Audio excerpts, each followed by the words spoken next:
Hey Tejas, this is James from Kamloops Kia here. I said I'd send you a quick little walk around video, so that's what I'm gonna do. I pulled up our Kia Seltos EX. That was the one that you were inquiring about, and to be honest with you, it's my personal favorite vehicle on the lot. I'm gonna show you why. Let's have a look. Okay, so here she is in all her glory. This is the Kia Seltos EX. In my opinion, this is the best Kia Seltos to buy, and I'm gonna explain to you why. So the EX is actually the mid-trim, so it's not fully loaded, but it's not base model either. And with that, you get the most bang for your buck, in my opinion. Like for instance, first of all, you do have a remote start built right off of the fob. You see that fires up right there, and you can turn it off with the fob as well. Here, I'll show you. Yeah, that little button right there.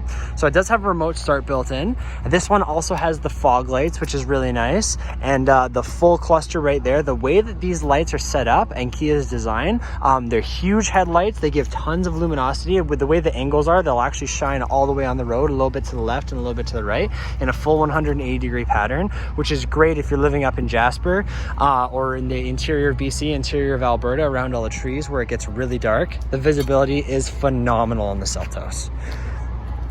Come along to the side here. Another thing I always like to point out to people, so the Seltos actually has a really tight steering radius. So what that means is all of the car is in between the two wheels. There's not a whole lot hanging out over the front, and there's not a whole lot hanging out over the back.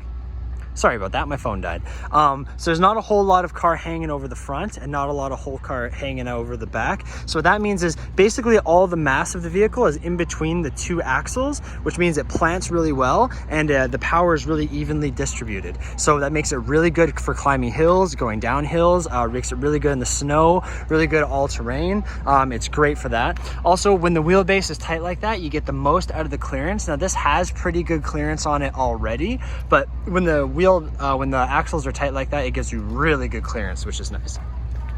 Another underrated thing about the Seltos, so it has a huge wheel well in here, which is really good. Anybody who drives in the snow a lot knows that the trickiest thing is when the snow starts to pile up inside the wheel well. That's when you're going to start to lose your traction.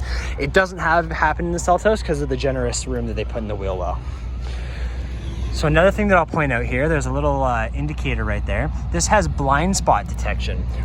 So if somebody's in your blind spot, it'll detect it with the radar and with the rear view camera. It'll glow if they're in your blind spot, and if you're about to turn into them, it'll give you a beep, beep, beep, beep, and it'll give you a warning, which is really nice. So great for safety, great for highway driving. Right here, you have your keyless entry. So you can see as I press it, I can unlock the car just like that. You don't have to take the key fob out of your pocket, which is a huge advantage, especially when it's cold or you have groceries in your hand or whatever. Okay, so on the inside, you do have our leather seats. Again, this is only a mid-trim, and it does come with all these options, which is really nice. That's why I think the value is in the EX. So this one does have leather seats, super easy to clean up. This is our synthetic leather. It was built and engineered for with these angles right here. So if you're mashing it and you're sliding out like some people like to do, you run no risk of hurting that, which is really nice. So it doesn't wear out over time. Okay, inside, here we go. Fires up just like that with the push button start. There you go.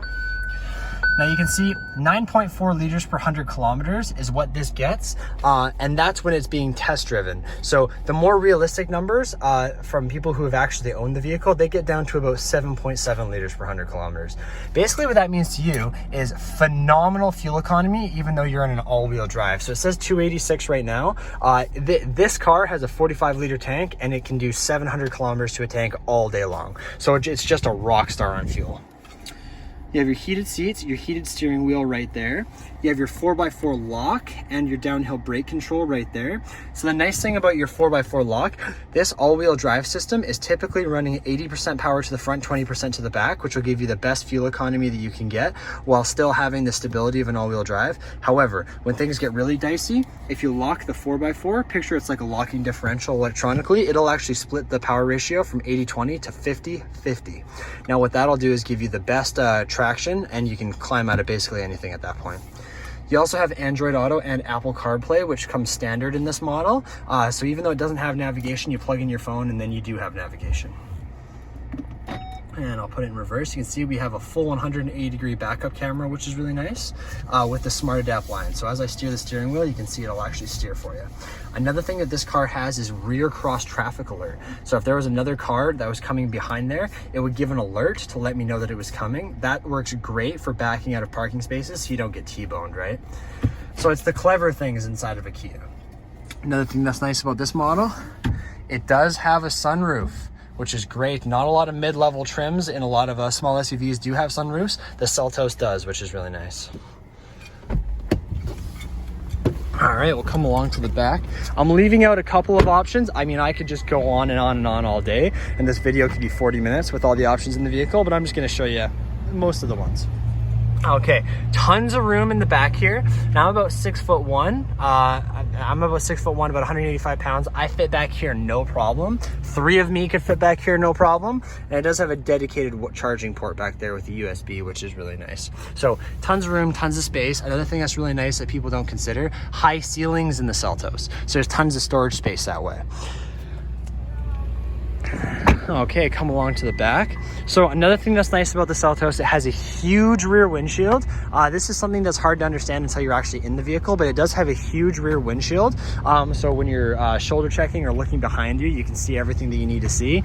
Another thing that's really nice, this B-pillar was actually engineered to be out of the line of sight of this window so that when you're shoulder checking, God forbid, you can actually see what you're looking for, right? Which is really nice. And I'll open the hatch. Tons of room in this hatch, as you can see. This one has the all-weather mats installed already, but you do get the summer mats as well. I'm just gonna move those out of the way for a second. So, you have 2-stage flooring right here, and underneath there is your spare tire, which is very nice, especially when you're driving in winter conditions, because the last thing you want when you need to access your spare tire is have to be fuddling around and trying to get it out from underneath the car.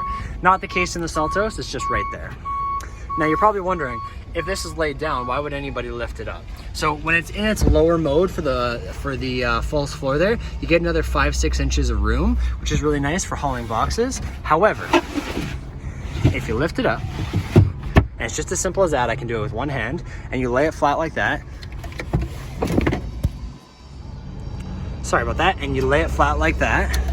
You can hit the handle right there and you can push the seat forward and it will lay completely flat, which is really nice because you can actually topple these seats just from the back there like that. Now the headrest is up a little too high, but normally it will lay flat, as you can see. So it's really convenient. You can get it right from the back. You don't need to go to the passenger door to drop it. And it's just really nice, really good ease of access. You get about 6 feet this way and about 8 feet that way. So depending on what you're hauling, it should be good. It's got the best room of any vehicle in its class currently. So super competitive, kind of the best of both worlds.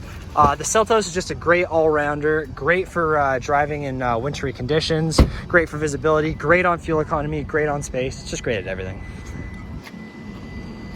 This one's a steel gray, my favorite color personally. We also have a black, white, and pretty much any color you could think of as long as it's not purple with pink polka dots. So there you go, Tejas. That is the Seltos EX. I'll send this over to you. I'll also talk to my manager and see what we can do for numbers. If you have any questions, let me know, and look forward to hearing from you. Cheers.